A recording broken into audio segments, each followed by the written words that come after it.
Allora, torniamo al discorso della legalità, ricordiamo lunedì giornata dedicata a livello nazionale alla legalità e alla tutela contro le contraffazioni, che si può mutuare contro i nostri, cioè per tutelare i nostri interessi, la nostra salute e anche l'economia di chi opera onestamente nel nostro paese. Il discorso dell'Unione Europea è interessante, no? Sotto certi profili, quindi c'è un passaggio che dobbiamo fare. È un passaggio importante quello che si diceva prima della Comunità Europea, per cui verrà tutelata la salute soprattutto, questa è la novità, e la tracciabilità di nuovo del made in. Così io consumatore so se prendo un capo di abbigliamento piuttosto che un altro capo, potrebbe essere un giocattolo o qualsiasi altra cosa, saprò effettivamente se è stato prodotto in Cina o in qualche altro posto dove come consumatore sento di non avere le stesse garanzie che potrei avere da un prodotto made in Italy. Ecco, questo è un iter che speriamo si concluda a breve, che consenta, diciamo, di nuovo di avere questa tracciabilità del prodotto. Soprattutto consiglio ai consumatori, laddove si acquistano delle cose piccoline, magari dove l'etichetta non è sempre leggibile, qui faccio riferimento alle chincaglierie, alle bigiotterie, dove possono esserci diciamo, prodotti che hanno dentro del nickel, assolutamente bandito da tantissimi anni, che quindi non ci dovrebbe essere traccia, ed è stato, apro una parentesi, motivo di sequestri di prodotti non solo diciamo, dai venditori extracomunitari, ma anche in determinati negozi, e non solo nelle spiagge, anche all'interno del territorio. Quindi parliamo di negozi di vendita in commercio fisso, purtroppo anche questo è successo. Noi dobbiamo stare attenti che il commerciante ci ponga l'etichetta diciamo, sul prodotto. Se c'è una serie di prodotti, faccio un esempio degli anellini, laddove l'etichetta non si può mettere perché non c'è lo spazio materiale per poterla mettere, se il contenitore dove vengono proposti è una tazzina con degli anellini, la tazzina deve riportare l'etichetta. Poi il commerciante quando consegna l'anellino lo dovrebbe mettere in una bustina con l'etichetta. Avete capito? Quindi c'è tutta una procedura da rispettare, se la si rispetta il consumatore è comunque garantito. Se invece non viene rispettata? Se invece non viene rispettata, evidentemente scattano le sanzioni. Nel momento in cui ci sono delle ispezioni che sono anche abbastanza numerose, ovviamente scatta tutto un procedimento di sequestro cautelativo, di verifica ovviamente del prodotto, e poi se effettivamente viene trovato che il prodotto è fuori norma scattano le sanzioni che sono estremamente pesanti. Da questo punto di vista devo dire che noi stiamo lavorando molto proprio perché i nostri negozianti siano non solo consapevoli di questo, ma anche siano sufficientemente capaci, cioè abbiano gli strumenti per capire che prodotto, come si diceva prima, acquistano dai loro fornitori.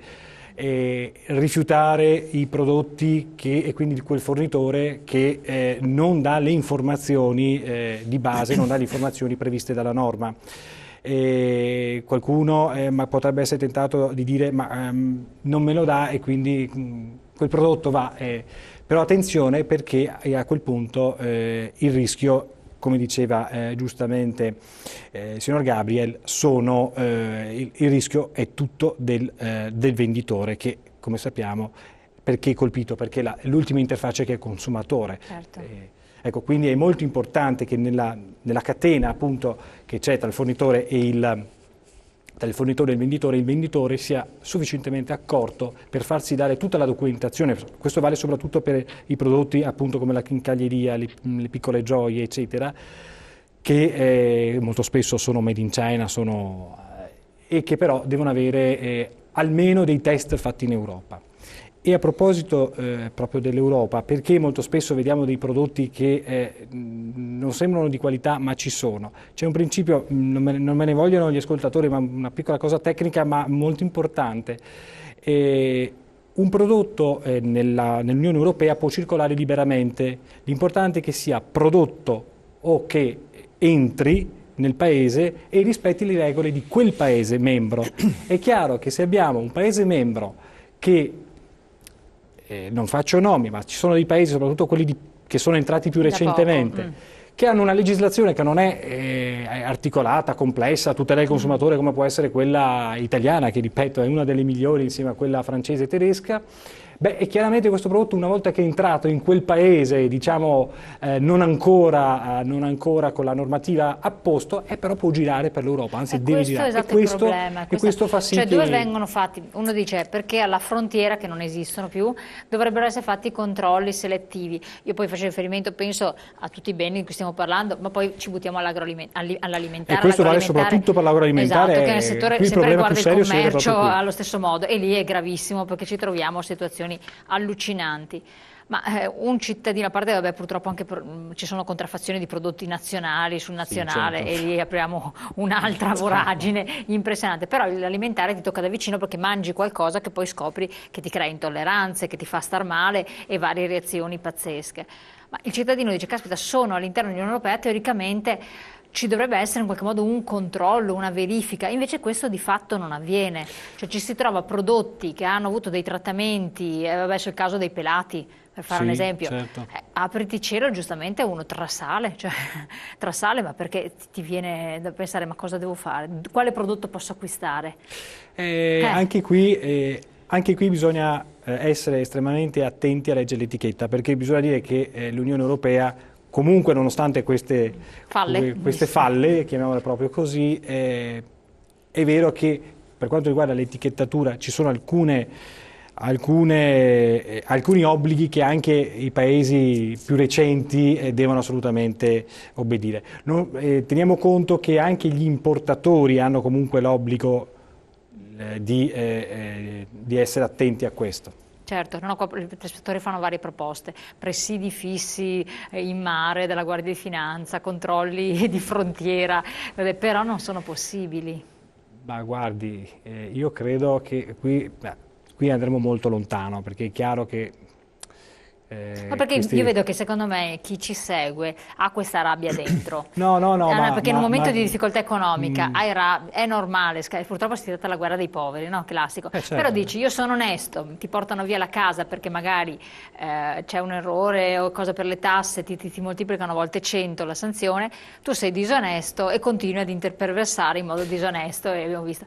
Giustamente la reazione viene da sé, no? Cioè, ma allora fate i controlli, fate qualche cosa per tutelare chi è onesto, no? Va detto che le forze dell'ordine stanno facendo dei grandi sacrifici. Sappiamo che dei grandi sacrifici in termini di uomini, ma sappiamo anche che i tagli proprio decisi a livello di varie leggi di stabilità hanno penalizzato moltissimo le dotazioni di uomini e di strumenti. Per cui il nostro applauso alle forze dell'ordine, perché stanno facendo tutto quello che possono. Tra l'altro, ecco, vorrei sottolineare anche che in alcuni casi stanno dando frutti molto interessanti i gruppi interforze che stanno, carabinieri, vigili urbani, polizia, guardia di finanza, che molto spesso abbiamo queste pattuglie miste che sono molto utili, perché poi ciascuno ha delle proprie specificità delle forze dell'ordine e quindi riescono ad essere addirittura più completi. Per il resto i controlli della Guardia di Finanza piuttosto che della Capitaneria di Porto e della Guardia Costiera, e qui ripeto andremo molto lontano. Grandi problemi, io dico sempre che i grandi problemi delle nostre strade, delle nostre piazze in realtà nascono nelle strade e nelle piazze di una città della Niger, del Mali, dell'Eritrea, e però questi sono i guai di politiche estere, di politiche internazionali che non sono mai state seguite quando devono essere seguite, e questi sono purtroppo quello che sta succedendo. Ripeto, è un discorso che ci porterebbe lontano, mi appassiona anche molto, però credo che i nostri ascoltatori capiranno anche questa piccola digressione, perché in realtà tutto nasce appunto, ripeto, in quelle strade, in quelle piazze. Non apriamo il versante perché sennò scateniamo. Assolutamente, perché non so già cosa andiamo. Esatto, cosa scateniamo. Frodi e pirateria. Sono altri due fenomeni correlati di cui voi farete riferimento.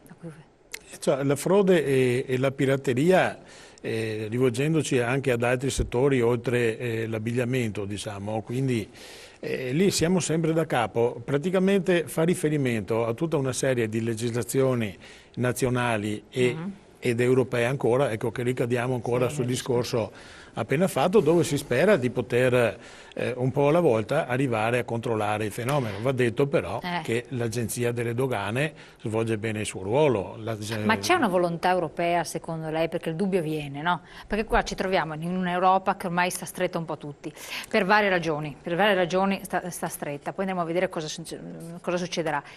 L'Europa non abbia questa volontà di tutelare il Made in Italy, perché il Made in Italy lo si sta distruggendo in tutti i modi possibili, come si sta portando via il know-how Italia, come si sta depauperando questo paese, e quindi ci danno magari il contentino, però poi alla fine in due battute, perché siamo in chiusura. Ecco, sì, il problema purtroppo qual è? Se parliamo per esempio di moda, ma la cosa va estesa un po' anche a tutto il resto, ci sono degli stati come l'Italia e la Francia che hanno l'interesse a tutelare il made in. Ci sono altri stati che comunque importano tout court, non gliene frega niente. Esatto. Però in Europa siamo da soli, va con la Francia, ma la Francia sa tutelarsi, sa alzare la voce, sa fare le sue tutele, sa tutelarsi. Ecco, noi dovremmo anche pensare di mandare, e qui apro una parentesi, in Europa anche gente esperta. Abbiamo per esempio, mi viene in mente un onorevole parlamentare, la Lara Commi di Milano, che ha fatto un lavoro egregio, diciamo che è stata una delle artefici dei risultati che dicevo poc'anzi della Commissione europea, per cui per il Made in e per il controllo, diciamo, sulla salute dei prodotti. Ecco, noi dobbiamo puntare ad avere dei professionisti veri da mandare in Comunità Europea, degli esperti che di leggi internazionali, in modo che ci facciamo rispettare, che ci tutelino, certamente. Grazie, siamo arrivati al termine. Allora, ricordiamo ancora giornata nazionale per la legalità. Ci sarà un incontro importante comunque che si svolge a Mestre dalle ore 10 alle ore 13 e viene organizzato quindi l'assemblea straordinaria per la legalità. Dove è la sede? Qui vedo via Forte Marghera, auditorium del centro servizi della provincia, inizio alle ore 10, ci saranno dei collegamenti anche molto interessanti con il presidente Carlo Sangalli, poi il presidente Consiglio Angelino Alfano, il ministro Flavio Zanonato. Insomma, ci saranno tantissime testimonianze, apporti e interventi che verranno anche sollecitati per cercare di fare il punto della situazione, per tutelare la legalità. Noi seguiremo l'evento, ve ne renderemo partecipi con i nostri servizi, tanto nel TG quanto i servizi correlati che vi danno sempre un po' il punto della situazione, magari vedremo di fare anche degli approfondimenti. Volete dire la vostra impressione, avete delle idee, siete stati testimoni di determinati fenomeni del genere, scriveteci, c'è la mail che è stata aperta, la vedete in sovrimpressione, TV7 con voi, @triveneta.tv. Grazie ancora, grazie ai nostri ospiti, grazie della collaborazione con Commercio Unione Venezia e noi ci vediamo domani, anzi lunedì. Grazie a voi.